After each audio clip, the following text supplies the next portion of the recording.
Uno en la pantalla de C5N con un punto de la realidad esta noche en Flores, donde los vecinos, una verdadera multitud frente a la comisaría, están pidiendo justicia por la muerte de un adolescente de 14 años a manos de un motochorro, hecho ocurrido en las últimas horas y que ha enardecido a todo el barrio de Flores, que pide mayor seguridad. En los últimos días, los robos violentos de los motochorros en la ciudad de Buenos Aires se han incrementado. Por eso en distintos sectores de la ciudadanía se han reproducido los reclamos de mayor seguridad.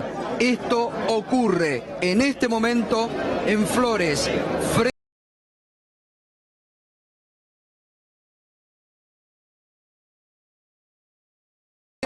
Hace instantes ocurrían hechos de violencia cuando algunos vecinos pretendían tomar la comisaría.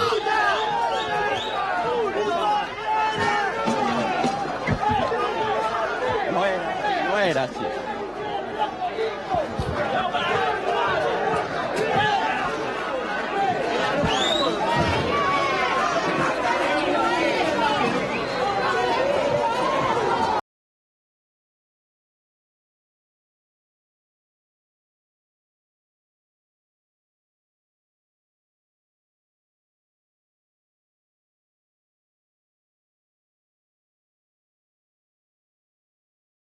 Hoy en el hospital de niños, donde había sido trasladado. Ayer iba con su abuelo que trató de defender a una persona que en la vía pública había sido víctima de los motochorros, un arrebato ocasional, y el abuelo que quiere los motochorros que empiezan a disparar y una de las balas llega a Brian, de 14 años, toda una vida por delante, que falleció hoy en el hospital Garrahan y que produjo esta reacción de los vecinos. Ahora, por suerte, la tranquilidad ha vuelto allí frente a la comisaría, pero los vecinos están pidiendo por la presencia de una autoridad, Recordemos que justo hay que recordar a todos que la policía ahora depende del gobierno de la ciudad de Buenos Aires y justamente el nuevo jefe de la policía unificada, la federal con la policía de la ciudad de Buenos Aires, es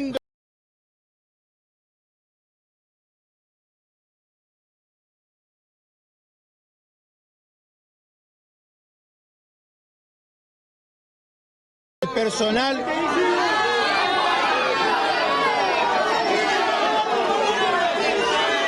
Habla ahora el comisario encargado de esa comisaría.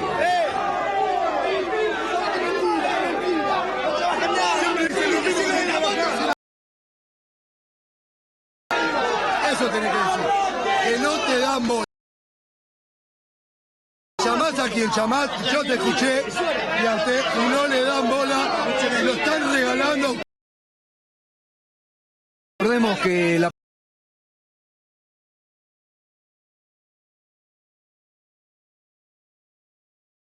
¿no?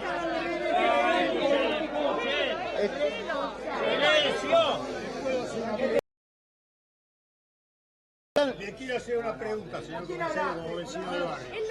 En 15 días ha habido 2 hechos delictivos gravísimos. Aparte de los que no conocemos, ¿usted ha pensado en dar un paso al costado? Señor, yo me hice cargo de hoy de la zona. Estamos trabajando para esto, para darle mayor seguridad al barrio. A ver.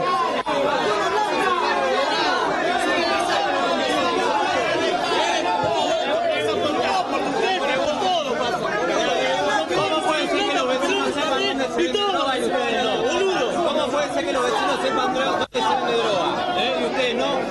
Bueno, la comisaría está trabajando. Ahora, escúcheme, ahí estamos haciendo tratativas. Ustedes permiten que haya esa cantidad de delitos, mucho más que en el resto de la ciudad.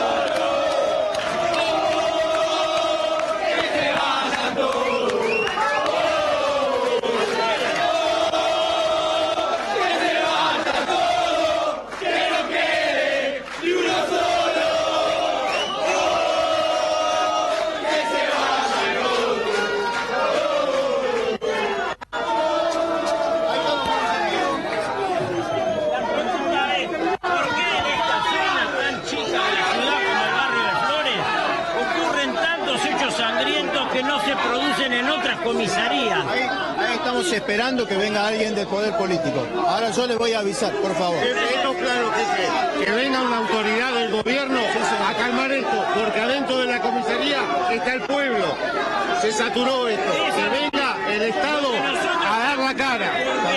Hay tantos hechos sangrientos y tanta cantidad de delitos en una zona tan chica.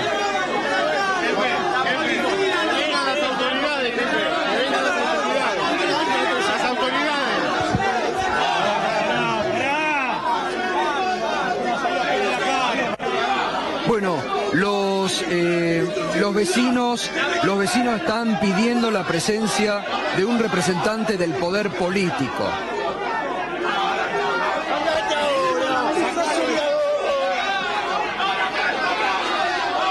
Claro, está totalmente desbordado el comisario, se les ha ido de la mano y los vecinos están pidiendo la presencia de un representante del poder político del gobierno de la ciudad de Buenos Aires. Antes pedían por la ministra de Seguridad, Patricia Bullrich. Lo cierto es que nadie del poder político ha dado la cara y ahora está totalmente desbordado el comisario. Estamos allí en vivo en la comisaría de Flores. Cristian, ¿me estás escuchando? Cristian, exactamente, Gustavo, lo que usted graficaba, está desbordada la situación, tratando de dar explicaciones, es el comisario inspector Monzón, Alejandro Attili, el comisario también está presente y el reclamo es justamente que se haga presente alguna autoridad de rango superior a la del comisario. Están intentando comunicarse. ¿Por quién piden, Cristian? ¿Por quién piden? ¿Que se haga presente quién? Piden que se haga presente la ministra Bullrich. A la ministra de Seguridad presente acá. Si no viene la ministra, no nos vamos. Si no viene la ministra, no nos vamos. ¡Qué miedo! ¡Te ha cagado ahora! ¡Ahora te ha cagado! ¡Chamuyo! Venga Campo, si no. ¿Hubo alguna comunicación que dijo el No hubo, comisario? no dijo nada, que habló con nadie. Todas promesas como hace 10 años. No se puede. Que venga la ministra de Seguridad. Que se haga el presente. Que se haga cargo. Así bien, Gustavo, estamos en el hall de la comisaría.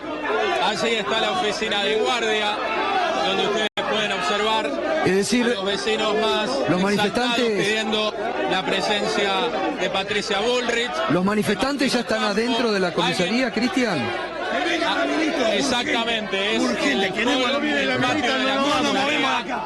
y la puerta que ustedes observan es la oficina de guardia. A ver, la gente Ahí está, claro. Trascendió que hubo alguna comunicación. Vamos a ver si es Martino Campo quien se hace presente en este lugar. Bonorino al 200, la comisaría 38. Venga la reta, que vengan todos. Que vengan. ¡Policía de los barrios, la concha de su madre! Claro, se produce este cambio, esta fusión de la policía de la ciudad de Buenos Aires, de la metropolitana, con la policía federal, en una situación donde los federales, los policías de calle, hay que decirlo, están descontentos.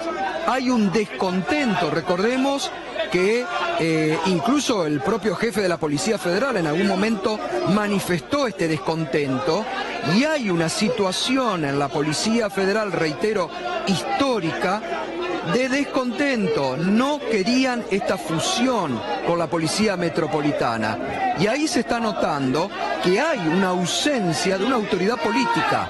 Está faltando una conducción política que le dé respuesta a lo que ha sido un hecho conmocionante, como este asesinato de Brian, de un chico de 14 años.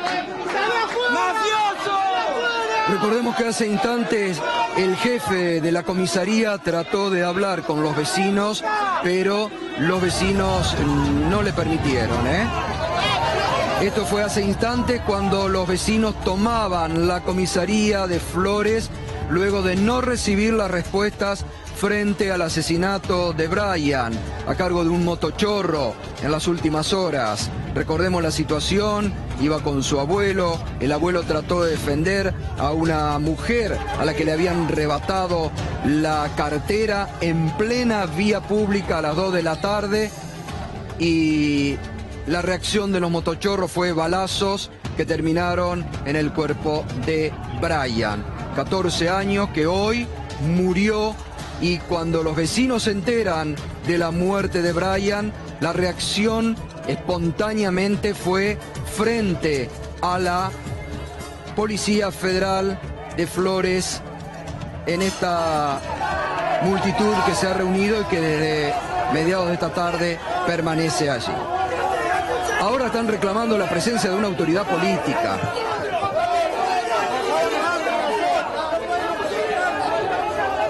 El ministro de Seguridad está hablando por los medios, pero no se hace presente allí en la comisaría, donde los vecinos están reclamando la presencia. Reiteramos, este es un hecho, por allí la gente no lo tenía presente, pero la policía ahora depende del gobierno de la ciudad. Su máximo representante es el ministro de Seguridad de la ciudad, Martín Ocampo, y reiteramos, hoy justamente fue designado el nuevo jefe de la policía de la ciudad, que es el comisario mayor José Potocar, alguien que, según dice en su currículum, estudió en el FBI, que así tiene que debutar frente a esta situación. Esto es el vivo, esto es lo que está ocurriendo en estos momentos. La comisaría está tomada por los vecinos de Flores, luego que se enteraran de la muerte en el hospital Garrahan de Brian, este chiquito de 14 años.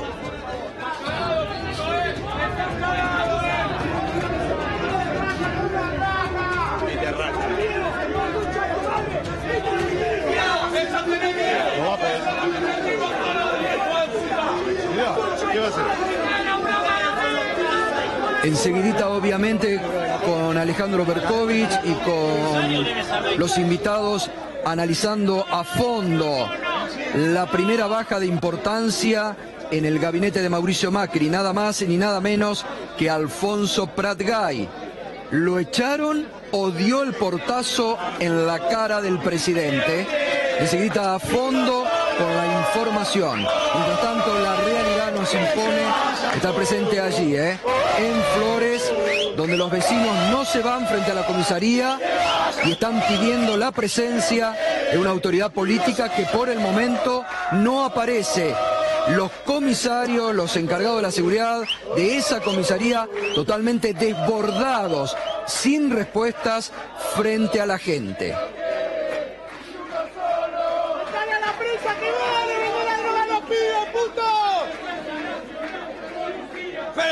La vergüenza nacional, policía federal, la vergüenza nacional, policía federal, la vergüenza nacional. Bueno, muy bien, permanecemos allí frente a cualquier novedad, frente a la presencia de alguna autoridad política, volvemos, allí está, en vivo el móvil. Mientras tanto, lo decíamos, la primera baja de importancia del gobierno de Mauricio Macri.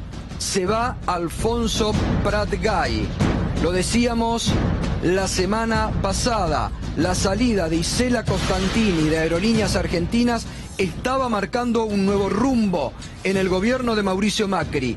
Los duros, los más ortodoxos, los que quieren un ajustazo para la economía argentina, comenzaban a tener mayor presencia. Y hoy, esta tarde, en las primeras horas de la tarde de hoy, al mediodía, nos enteramos de esto, que el gobierno presenta como que fue el presidente Mauricio Macri que con diferencias con Alfonso Pratgay le pidió la renuncia. En el entorno de Pratgay y el análisis que realizan algunos sostiene que Alfonso Pratgay pegó el portazo. Y pegó el portazo estando el presidente de vacaciones en Villa La Angostura y el nuevo ministro que de Punta del Este tuvo que venir de urgencia. Pese a eso, hoy dialogaron allí donde el presidente está de vacaciones, en Villa La Angostura, hacia donde se trasladó Alfonso Prat-Gay para presentarle personalmente la renuncia al presidente Mauricio Macri. No es menor este dato, Reitero, entre los que dicen el gobierno, Marcos Peña, un enemigo declarado de Alfonso Prat-Gay, que presenta hoy como que por diferencias el presidente le había pedido la renuncia. Reitero, el entorno de Prat-Gay dice, se cansó, pegó el portazo, no estaba dispuesto a un ajuste mayor y acá se plantó. Y allí está una división que también resistía a Alfonso Prat-Gay del ministerio, donde uno de los brazos ejecutores queda el ministro de Finanzas, que va a quedar ahora Luis Caputo, y el que llega, periodista, un columnista de TN, que habitualmente escribe en el diario La Nación, Duhovne, llega, ahí está, en uno de los últimos programas, con Carlos Pagni, donde es columnista, Duhovne entrevistó nada más ni nada menos que al propio Alfonso Prat-Gay. Se destacaba como columnista de Carlos Pagni en el programa de TN, los lunes a las 22, pero también como columnista del diario La Nación, donde justamente Berco anticipó hace 6 días lo que a su entender, ya pidiendo, ojo, hace 6 días, en la última columna, pedía ya prácticamente un cambio de ministro. Decía, el Banco Central de la República Argentina tiene las cosas en claro, el Ministerio de Economía no las tiene en claro. Bueno, Gato, en estos casos no hay que ser ingenuos. Hace 6 días probablemente hubiera algo de información ya antes de redactar esa nota. Buenas noches. Nicolás Duhovne no solamente expresó sus ideas en muchas notas que recomiendo leer desde el año pasado, desde mediados del año pasado, de 2015, incluso diciendo que el gobierno no tenía demasiado tiempo para hacer gradualismo antes de que ganara las elecciones, sino que durante toda la gestión de Prat-Gay también las expresó con críticas, veladas por supuesto por su simpatía con el gobierno, pero críticas al fin respecto de la política fiscal. Hoy estos dos ministerios, recién veíamos la bifurcación, la división del ministerio que antes encabezaba Prat-Gay. Uno de los dos ministerios tiene 150 personas, el de Finanzas. El otro, sí. 3.500. ¿Quién? Hacienda. Claro, son dos patas de lo que manejaba Alfonso Prat-Gay que no son equivalentes. No. Una tiene el gran negocio del endeudamiento, pero es poca gente. Son 150 personas, repito. Del otro lado, Hacienda, el ministerio que va a manejar Duhovne, es el que era el Ministerio de Economía. Lo que hizo Macri, más allá de que haya tomado la decisión o que le haya pegado el portazo Prat-Gay, lo que hizo Macri fue intentar dividir ese poder que ya desde hace 6 meses venía enfrentándolo, desafiándolo de alguna manera. Bueno, ahí también hay otro tema no menor. Desde mediados o desde antes de mediados de este año, sobre todo a través de las columnas de Joaquín Morales Solá en el diario La Nación, se venía marcando una guerra de egos declarada entre el ministro, que tiene su soberbia, que tiene su dosis de soberbia, y el presidente, que no quiere que nadie lo tape. Esta fue la columna del sábado de Joaquín Morales Solá bajo el título Macri y la estrategia de aislar a Massa. Pero fíjense lo que el sábado escribía Joaquín Morales Solá. La única pregunta sin respuesta en el oficialismo cuando se habla de economía es sobre la suerte del ministro de Hacienda, Alfonso Prat-Gay. Está incómodo, dicen, pero no agregan nada más. Prat-Gay es un economista con importantes relaciones en el mundo económico y financiero internacional. No puede o no quiere reconstruir ese trato con sus colegas en el gobierno de Macri. Algunos atribuyen ese impedimento a sus módicos dones de hombre político. Otros creen que la vanidad le ganó al genio. Lo cierto es que la permanencia o no de Prat-Gay parece depender más de él que de cualquier otro. El ministro le recomienda a Joaquín Morales Solá, debería tener una certeza. Macri no volverá atrás con la división del viejo y poderoso Ministerio de Economía y Hacienda. Nunca le gustaron los superministros de Economía, menos le gusta el culto al ego entre sus funcionarios.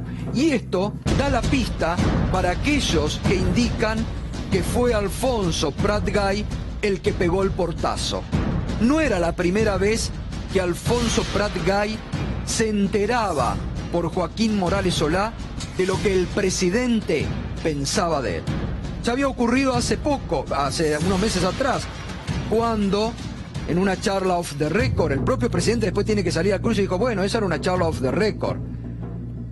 Joaquín Morales Solá dice, Macri se queja de la soberbia de Prat-Gay, lo cree demasiado soberbio, cree que el ministro tiene que tener un límite. ¿Te acordás que lo comentamos aquí? Por supuesto, y en este caso, después de esta columna que se publicó el sábado, hoy el diario Clarín publicó el rumor de que se iba Prat-Gay, con una redacción que sugería que el propio ministro lo había deslizado, lo había filtrado. La verdad que después aparecieron las explicaciones oficiales, la conferencia de prensa de Marcos Peña, donde lo que se buscó mostrar es un gesto de autoridad presidencial. Pero también hay que tener en cuenta este dato. El portazo, si es que lo dio Prat-Gay, se da cuando el presidente está de vacaciones y cuando Duhovne tiene que venir de urgencia de Punta del Este, donde ya estaba de vacaciones.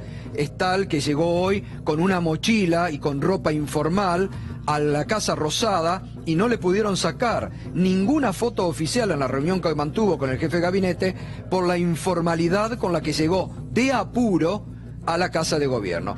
Eso justamente hace crecer la versión que fue Alfonso Prat-Gay el que pegó el portazo, porque además, la semana pasada lo contábamos aquí, Berco, le bajaron de un bochazo, le bocharon el proyecto que él había presentado de ganancias. Sí, fueron las dos gotas que rebalsaron el vaso. Primero el proyecto de ganancias, en el cual no se lo invitó a negociar ni con la CGT ni con la oposición. El segundo, el aumento de naftas que pactó Aranguren con las petroleras, 4 aumentos para el año que viene, que entierran la pauta inflacionaria que había pretendido fijar Alfonso Prat-Gay, ¿no? Claro, justamente vos recordabas la semana pasada cuando daba a conocer esto, que Prat-Gay solamente le quería dar 3 aumentos frente a los 4 que pretendía Aranguren, ¿no? Es así, es así. Y hoy la reunión de urgencia no solo fue la de Duhovne con Marcos Peña, con Rogelio Frigerio y con el vicejefe de gabinete Gustavo Lopetegui en La Rosada, sino que también hubo otra de apuro entre el nuevo ministro de Finanzas, Luis Toto Caputo, que viene de ser secretario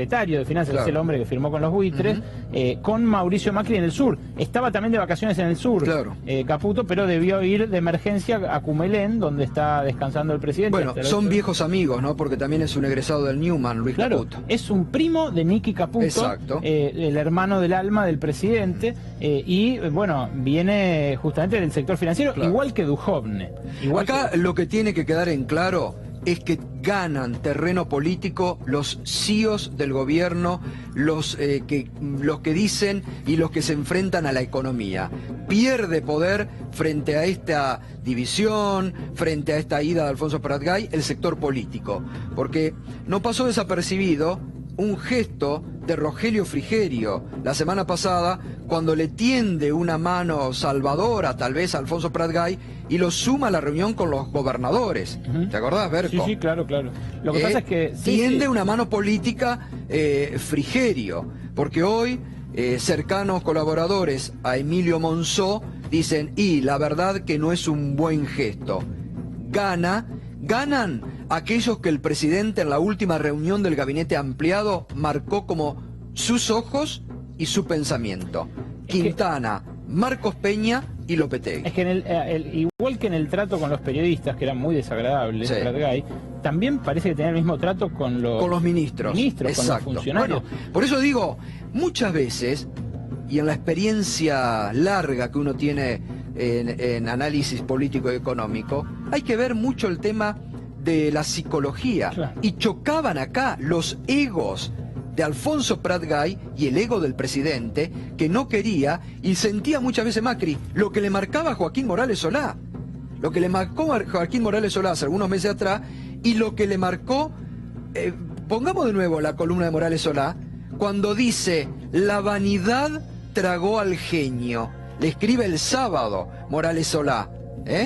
Morales Solá le dice, fíjate que no están conformes con vos, ¿no?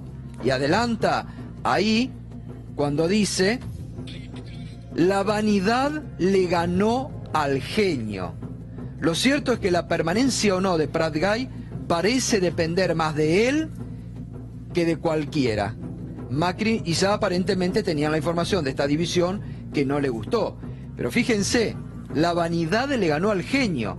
Y hace unos meses atrás había escrito Morales Solá que el presidente estaba molesto por la soberbia o porque, claro, frente al mundo, Prat Gay decía, yo fui el artífice de salir del cepo sin ningún problema, de arreglar con los fondos buitres, y hasta cierta perversidad que se da hoy en Macri, ¿no? ¿Por qué? Porque lo pone a Luis Caputo, que era ¿qué? Vendría a ser el tercero. Secretario de Finanzas. Tercero. Sí. Luis Caputo dice, no, porque Luis Caputo fue el artífice del acuerdo. Hasta ese le saca a Prat Gay en la despedida. Es que fue estrictamente así, Gato. Caputo viene a ser CEO del Deutsche Bank, que es un banco de inversión, acá funciona como un banco de inversión en Argentina, y fue la pieza que anudó ese acuerdo con el Tesoro norteamericano, claro, que es el que alineó a los fondos buitre que antes no se... Por eso dan tranquilidad también al sector financiero. Bueno, hoy porque queda sí. Luis Caputo, que saben que va a seguir respondiendo al sector financiero de la economía. Hoy subieron 3,1%, hasta 3,1% los bonos en dólares de la deuda argentina. Eso implica que los mercados leyeron dos cosas. Una, que Luis Caputo le genera confianza de repago, que es un hombre de fiar para los mercados. Y la otra, que Nicolás Dujovne va a recortar el gasto y va a haber más excedente para pagar la deuda. Bueno, vayamos a lo que vos marcabas recién, Berco, que es la última columna que escribió apenas hace 6 días. ¿Hay una nota antes? Bueno, vamos al pensamiento de Dujovne. Siempre venimos mencionando el porqué del gradualismo fiscal del gobierno. Tiene una lógica política, la minoría del gobierno en ambas cámaras, el punto de partida donde no hubo una crisis en la transición. Y siempre mencionamos que el costo eventual del gradualismo sí va a haber ante un cambio en las condiciones financieras internacionales. Enfrentado a una situación de este tipo, los gobiernos tienen 3 salidas, los países emergentes, siempre. Una es hacer un ajuste fiscal, entonces hay menos déficit que financiar, menos plata que pedirle al resto del mundo. La otra cosa que puede hacer el gobierno es cambiar el financiamiento externo por financiamiento local. Pero el mercado de capitales de la Argentina es muy pequeño, no alcanza. La tercera opción que tienen típicamente las economías emergentes cuando se les cierran los mercados es recurrir al Fondo Monetario Internacional. El fondo hizo la revisión de los números de la Argentina hace poquitos días, publicó un documento interesantísimo que recomiendo leer, que es la revisión de la economía argentina en el contexto del artículo 4 del fondo, donde el fondo dice, bueno, que la posición fiscal de la Argentina es razonable, o que los acotados objetivos fiscales del gobierno son razonables dadas las condiciones políticas actuales y la necesidad de seguir estimulando a la economía. Es decir, un programa con el fondo, si tuviéramos una tormenta y no tuviéramos una lluvia de verano, no sería demasiado exigente y sería finalmente el camino menos costoso, probablemente menos costoso en términos políticos que el acuerdo con los holdouts. Las razones por las cuales intentaría no hacerlo serían, digamos, yo diría de posicionamiento político, de salirse del lugar del gobierno neoliberal, que es el lugar donde el gobierno no quiere estar nunca, ¿no? Pero desde el punto de vista de la lógica macroeconómica, es sin duda la opción menos costosa si el mundo se complicase mucho más de lo que se ha complicado hasta ahora.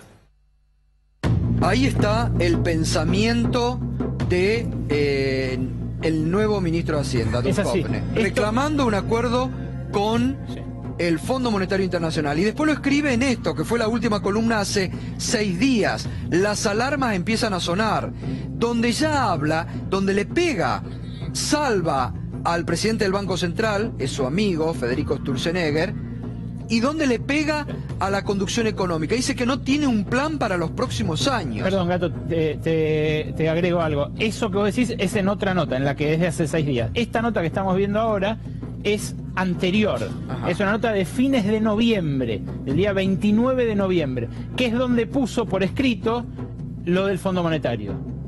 ¿Esto qué dice?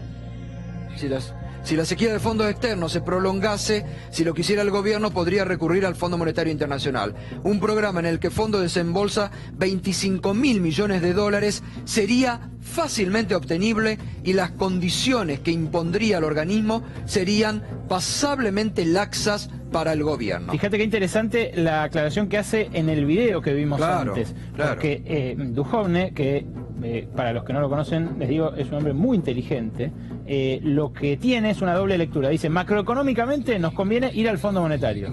Y lo dice por escrito y lo dice oralmente.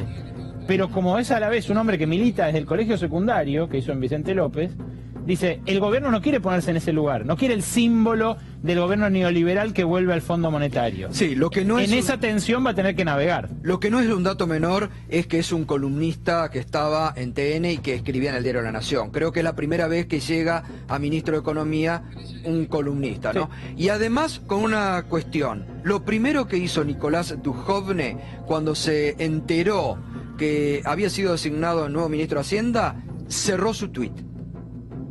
¿Por qué? Porque el tuit lo condenaba en varias oportunidades. Hoy lo que se viralizó, por ejemplo, fue este tuit, donde él celebraba esta bandera, que debe haber sido de la época del Mundial en Brasil, sí, donde decía, gracias a F. Grouco, acá está la mejor bandera del Mundial. Y decía, AFIP la tenés adentro. El nuevo ministro de Economía celebraba la burla que hacían muchos argentinos que habían podido escaparse al corralito, al cepo, irse a Brasil al Mundial, y el nuevo ministro celebraba con esta foto en la playa cómo habían podido muchos argentinos sortear el cepo. Y bueno, lo primero que hizo hoy fue cerrar su tuit, bloqueó el tuit, cosa que no se pueda acceder al mismo, ¿no? Bueno, estamos con Roberto Feletti, estamos con el representante, uno de los representantes de la CGT, Omar Plaini, y estamos también con el economista Iván Carrino. Roberto, el primer análisis de la salida de Alfonso Prat-Gay, ¿portazo lo echaron? ¿Qué entendés? No, a ver, yo no tengo la información, pero evidentemente es raro que el presidente de la Nación decida echar a un ministro estando de vacaciones, él. Y es raro que el reemplazante esté también de vacaciones y tenga que venir de apuro. Todo eso es raro, porque si tomaba la decisión de echar al ministro, lo hubiera hecho después del cierre de ganancias, cuando se votó, que era el momento que él tenía ya decidido. Pero no es raro, es una certeza entonces que renunció. Porque yo entiendo eso. Ahora, objetivamente, los números de la economía de este año, de Prat-Gay, son muy malos. Tiene déficit externo, déficit fiscal y esta inflación. Es difícil que vos tengas un déficit externo, según el Banco Central, 11.500 millones de dólares de déficit de cuenta corriente. 223.000 millones de pesos de déficit fiscal al 30 de septiembre. Tengas una inflación promediando el 40% y tengas una caída del nivel de actividad de casi 2,5 puntos. Esta inflación con déficit gemelos es una combinación rara y difícil. Ahora, el problema acá es cuál es la salida que se está proponiendo. Evidentemente, yo escuchaba los comentarios de ustedes, sobre todo los del Gato, y lo que estás teniendo acá es una hegemonía de un sector que apunta a desvincular la economía de la decisión política. Han creado el Ministerio de Endeudamiento, ¿sí? Claro. Han creado el Ministerio de Endeudamiento y han creado el Ministerio de Presupuesto. Y no hay nada más. Es un Estado que se limite a contenerse y no hay nada más. El resto es, bueno, relación con los mercados. Entonces, es difícil pensar. Es decir, apostarían al endeudamiento externo como se apostó en este año. El PRO tiene como gobierno 2D en todos sus gobiernos, la ciudad, déficit y deuda, la ciudad de Buenos Aires, la provincia de Buenos Aires, déficit y deuda, la nación, déficit y deuda. Acaban de crear el Ministerio del Déficit y el Ministerio de la Deuda. A ver, Roberto, y hay que ver cómo lo manejan. Ahora seguimos. Omar, según Duhovne, lo que contaba Berco y lo que acabamos de ver, recurrir al Fondo Monetario Internacional con un programa de 25.000 millones de dólares no sería malo en los próximos meses. Ya recurrieron al fondo. Estamos endeudados en 52.000 millones. No, no con el fondo. No con el fondo. Pero estamos endeudados y ahora van a recurrir al fondo. Pero por eso vino vino la misión del fondo. Mira, a mí me parece, yo sinceramente, a mí me parece que estamos discutiendo cosas que se veían venir. Yo no quiero discutir la forma. El fondo es el fracaso de todas las medidas económicas de este gobierno durante el año. En realidad nunca Pratgay tuvo el poder absoluto, ustedes mismos lo decían. Había 4 o 5 funcionarios encargados de la parte económica del gobierno. Por lo tanto, esto es la demostración. Si lo echó, si se fue, mire, da lo mismo. Es el fracaso del rumbo económico. Yo no me quisiera quedar discutiendo. Claro, es la admisión de que el plan económico fracasó. Porque también lo ¿Cuál que es el plan económico, Gustavo? ¿Hay plan económico? No sé, bueno, pero... Acá hay economistas. Pero a ver, yo no veo plan económico. De los brotes verdes, del segundo semestre, de la lluvia de inversiones, nada de eso vino. Nada de eso vino. Nada sucedió porque bajó el consumo. Entonces el gobierno admite que fracasó el plan económico. Gustavo, bajó el consumo. Pérdida de poder adquisitivo del salario, endeudamiento externo, todas las variables fueron hacia abajo. Los brotes verdes no existieron nunca. Bajó el consumo de leche. Sí. No estoy hablando del consumo del cemento, de leche. Con lo cual digo, este es el fracaso del rumbo que tomaron o las medidas que ejecutaron. No, por lo menos si hubiese un plan económico, habría una coherencia. Y otra cosa que me parece importante, que habría que discutirla, se crea otro ministerio más. Sí. ¿Cuántos ministerios con este? ¿21, 22? 23. 23 ministerios. Lo que llama la atención es que después de haberse puesto un 8... ¿Recuerdan ustedes lo que se criticaba a Brasil? Lo que se lo criticó a Brasil al gobierno de Dilma Rousseff y de Lula por los ministerios que tenía. Y ahora acá los medios concentrados, sobre todo, no dicen nada, que hay más de 20 ministerios. Un ministerio de deuda. No hay comentarios. Un ministerio de finanzas. A ver, Iván Carrino, vos eras un poco crítico de la política que lleva adelante Pratgay, me parece, en algunos momentos que estuviste acá en el programa. Bueno, sí, porque de hecho lo raro, tal vez al principio, fue que Pratgay se incorporara al equipo económico del PRO, cuando en realidad el gobierno, el partido político, parecía un partido más bien de derecha, ¿no? Entonces tener a una persona que hacía algunos meses... venía de Libre del Sur. Algunos meses o años estaba militando con Victoria Donda y Humberto Tumini, parecía algo raro, ¿no? Pero déjame que te quiero leer un tuit que me pareció simpático para quitarle dramatismo a esto, ¿no? Y dice un Gonzalo en Twitter: sobrevivimos a Cavallo y Kicillof. Ni con Charlotte Canigia enfrente del Ministerio de Economía nos puede ir peor. Creo que eso es lo primero que tenemos que decir. Y relacionado con Kicillof, que mostraba hoy una preocupación que me parece que también la van a compartir Omar y Roberto. Él decía, seguramente ahora a Pratgay lo van a acusar del desastroso año que ha tenido la economía argentina, que me parece que ustedes comparten esto.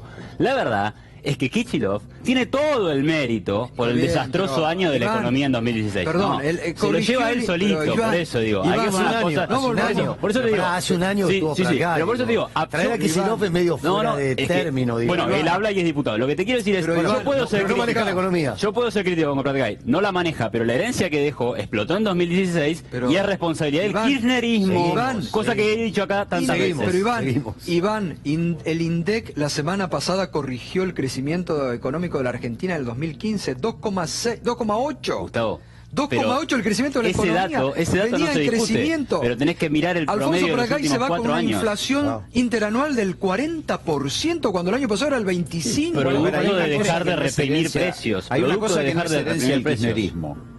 Hay una cosa que no es herencia del kirchnerismo, que son los casi 52.000 millones de dólares de deuda. ¿Cómo que no? ¿Cómo que no es herencia del kirchnerismo? ¿Por qué no es herencia del kirchnerismo? Porque primero, nosotros para arreglar 93% de la deuda reestructurada, ¿sí?, nosotros pusimos $65 cada 100, tomando el bono más el cupón PBI. Okay. Acá para arreglar el 7,6% restante pusieron 11.700 millones de dólares. ¿Cuánto déficit dejaron que no ustedes? Sabemos a quién. La mitad de lo que al 30 de septiembre nosotros dejamos un déficit de 130.000 millones de pesos No es así. Perdón. Son las cifras de la Secretaría de Hacienda. Bueno, si no es así, mirá la cifra de la Secretaría de Hacienda el 31 de diciembre. Ustedes tenían un déficit gigantesco, lo financiaban con el Banco Central y generaban inflación. Estamos volviendo a discutir algo que ya está. Si No, pero por no es algo lo herencia echan, el o por kirchnerismo, algo se la va, deuda. Prat No Gay es herencia el prometió kirchnerismo, la brotes deuda. verdes que no había, prometió lluvia de inversiones que no había, segundo semestre que no hubo. Digo, Iván, no se puede ignorar la realidad. No, Gustavo, no se puede ignorar la realidad. Los datos son sagrados. Hay más a la inflación economía que antes. no le fue bien en 2016, cosa que era muy esperable. Me parece que no es por eso que se va Prat Gay, porque cuando vos le preguntes en el ¿Por qué se futuro... va? Cuando vos le preguntes en el futuro si piensa que tiene algo de responsabilidad en eso, te va a decir, no tengo ninguna responsabilidad en todo ¿Por qué se va, Iván? ¿Por qué me parece que se va? Tal vez es porque no está en la línea de que hay que hacer un ajuste fiscal ¿Vos mayor. creés que hay un ajuste mayor? Eso también. ¿Vos creés que hay que hacer un ajuste Creo que es mayor? necesario hacer un ajuste fiscal, en serio, porque Argentina tiene un grave problema de desajuste fiscal y de alto gasto público. El gasto público creció este año en términos del PBI.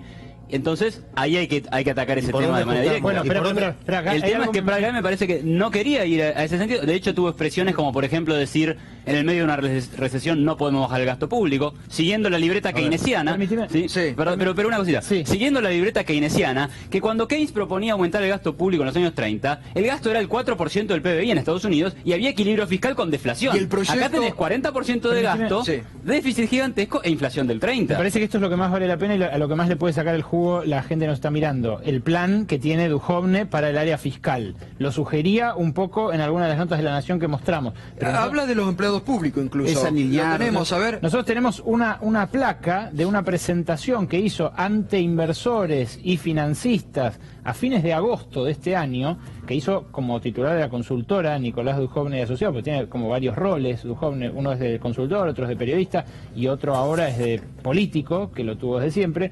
Pero en esa presentación mostró una placa para el año que viene. Él viene siendo muy crítico. ¿La tenemos, Nico? Viene siendo muy crítico del nivel de déficit que tenía Alfonso Prat Gay. Dice que este año va a ser 5,6% del PBI y que el año pasado llegó al 4 y pico. Ahora, en esta placa que mostraba ante inversores a fines de agosto, lo que hacía era una proyección para el año que viene, para 2017. Y para 2017 lo que se propone hacer Duhovne es un poco lo que sugería recién Carrino acá. Es un ajuste de los gastos para adecuarse a una realidad que él dice ahora es más hostil, que es la de la suba de la tasa de interés a nivel internacional. Bueno, pensé que teníamos la placa, la vamos a mostrar. Es alinear la política monetaria pero... con la política fiscal. Lo que acaban de hacer acá es cierto, yo comparto con lo que dice Carrino, que Prat Gay no se va tiene malos resultados, pero se va porque vos no podés seguir teniendo una política monetaria que lleva adelante el Banco Central contractiva y una política fiscal que cada vez expande más el déficit. Esto es lo que no coordina. El otro problema, hablando de la deuda, es que acaban de endeudar al país en dólares. Cualquier devaluación aumenta la deuda. Este es el otro problema grave que han hecho.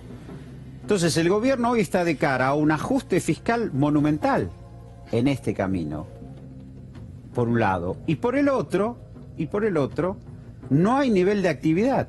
Porque si hubiéramos tenido déficit externo porque importamos más y se consume y se produce más, y déficit fiscal porque hay plata en la calle y la gente gasta más, podríamos decir, bueno, tenemos inflación con buen nivel de actividad. Ahora tenemos caída del nivel de actividad, más inflación y tenemos desequilibrio. Este es el problema. Y además nos hemos endeudado. Bueno, pero por eso, digo, este es el problema que el gobierno si te no da cuenta. Si te preocupa la deuda, digamos, no hay muchas maneras de resolverlo. ¿Querés subir más los impuestos? Digamos que ya no da para subir los impuestos. Entonces donde tenés que trabajar es en el tema del gasto. Impuestos, los han bajado los impuestos. Bueno, por fortuna, ¿no? Porque la verdad que la presión fiscal ha crecido eliminado bienes personales. En estos últimos años. Han creado un impuesto a las ganancias que tiende a ser regresivo porque baja la presión tributaria sobre los sueldos más altos y las remuneraciones más altas. Han eliminado los impuestos internos al consumo suntuario, han eliminado los impuestos a la renta minera y han bajado las retenciones. ¿Qué más quieren hacer? ¿Más transferencia a los ricos? Me permití un minuto, Roberto. Ya vengo con... Perdón. Volvemos al móvil que nos está convocando de urgencia a ver qué está pasando en Flores. Es otra cosa grave, la crisis. Allí están nuevamente los vecinos que siguen frente a la comisaría de Flores. Siguen reclamándole al jefe de la comisaría por la presencia de una autoridad política, pero acaba de llegar la infantería. hay refuerzos de la policía con el objetivo de reprimir a la gente que está en el interior de la policía de Flores. A ver, Cristian, vamos. Cristian. No van a recibir. Cristian. No pasa nada. Escuchamos a los vecinos. Fueron reprimidos los vecinos. Afuera, en Bonorino y José Bonifacio.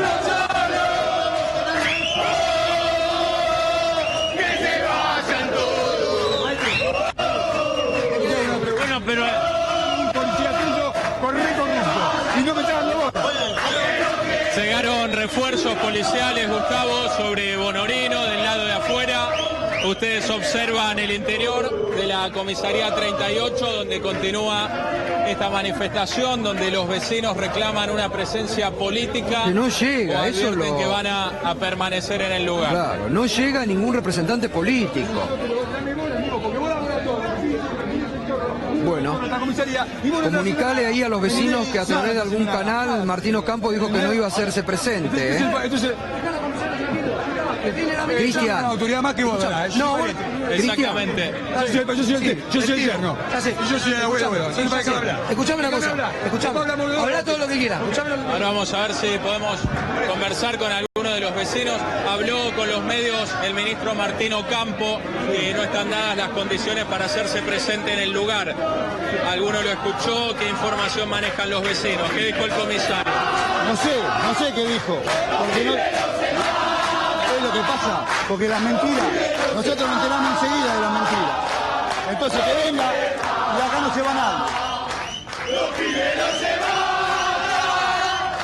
Los pibes no se matan. Los pibes no se matan. No se matan.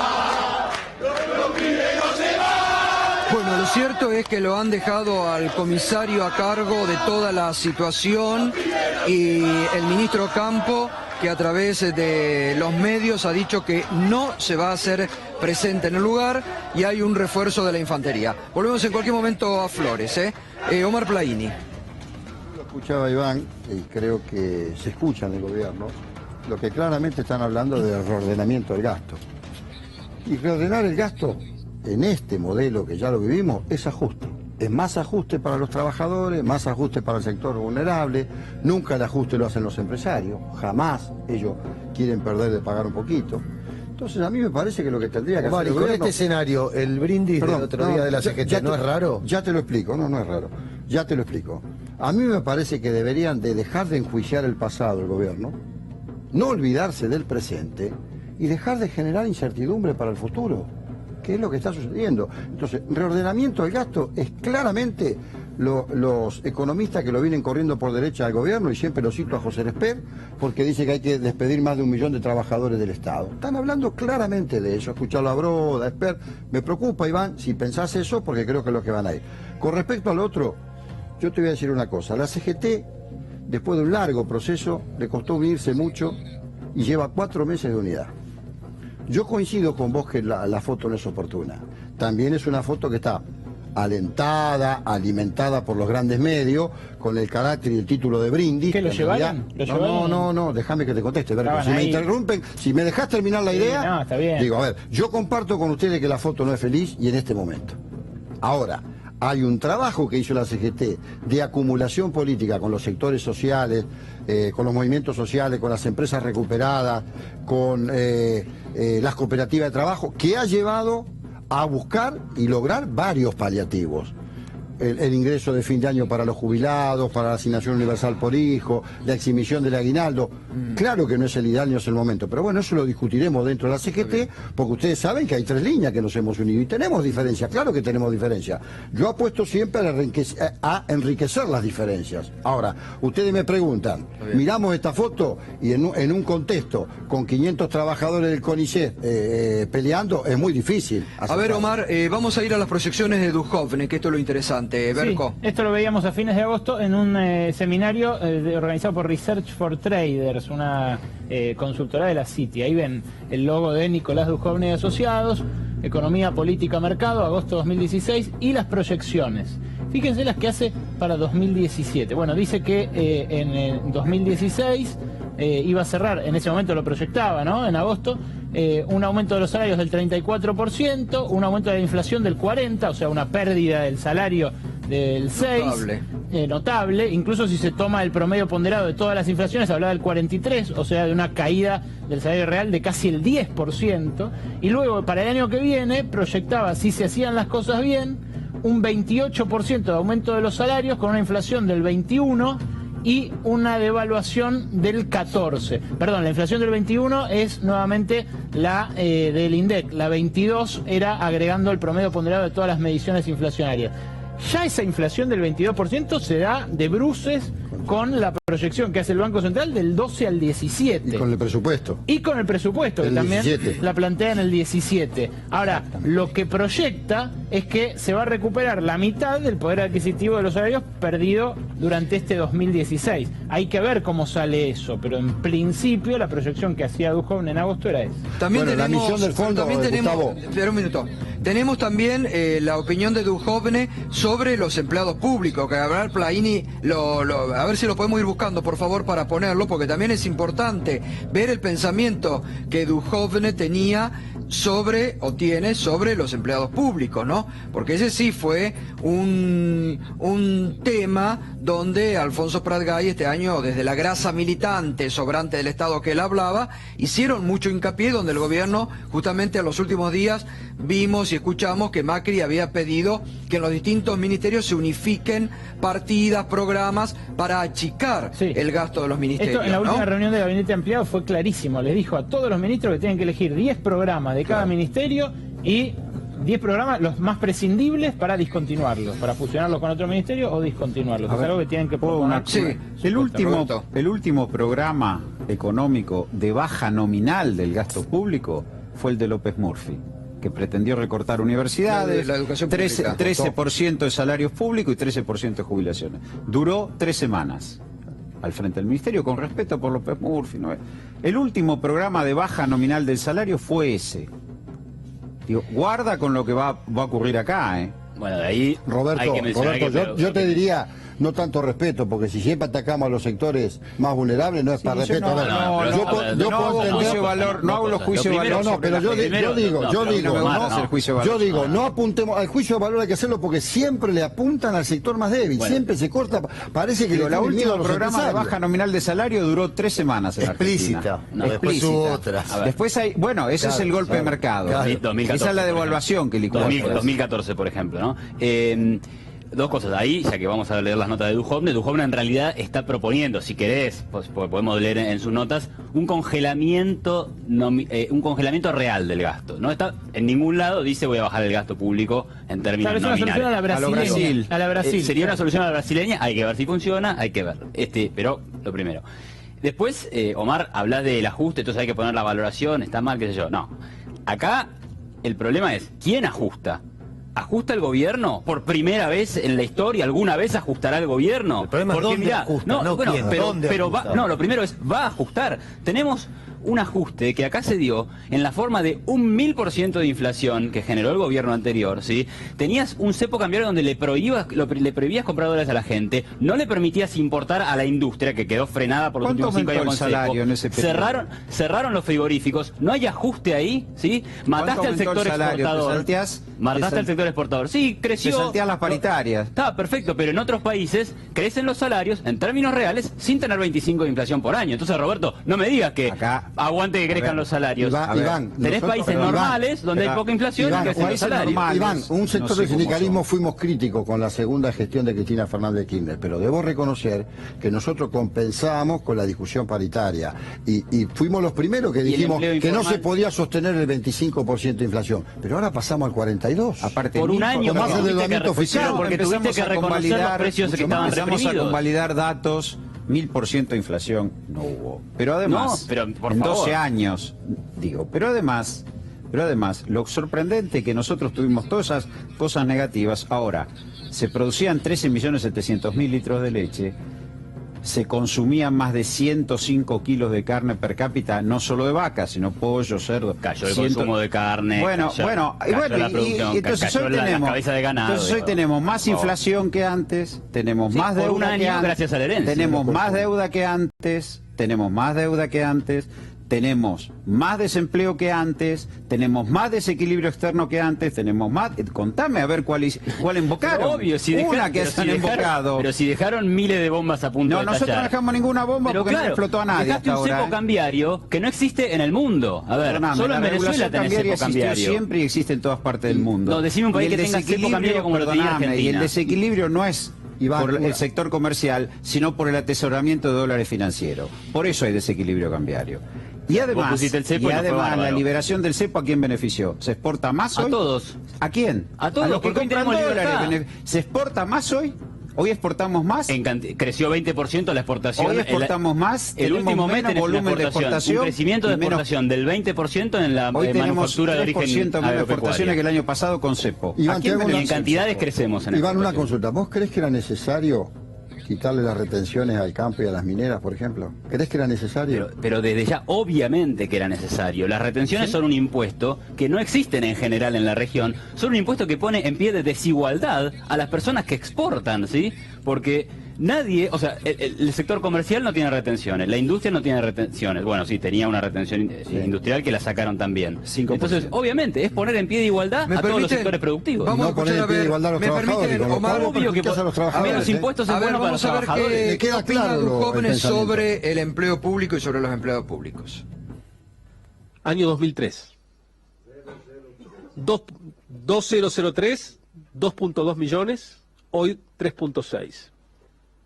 Si hubiera seguido creciendo el empleo público al ritmo del crecimiento de la población, habría 2.6. O sea que hay 1 millón de empleados públicos que uno podría decir que en cierta medida representaron un seguro de desempleo encubierto. Bueno, un poco corto. A confesión de parte, relevo de prueba. Ya volvemos, seguimos analizando. Es feo ese cálculo, muy feo, es muy feo ese cálculo. Bueno, ahora seguimos, ya produjo una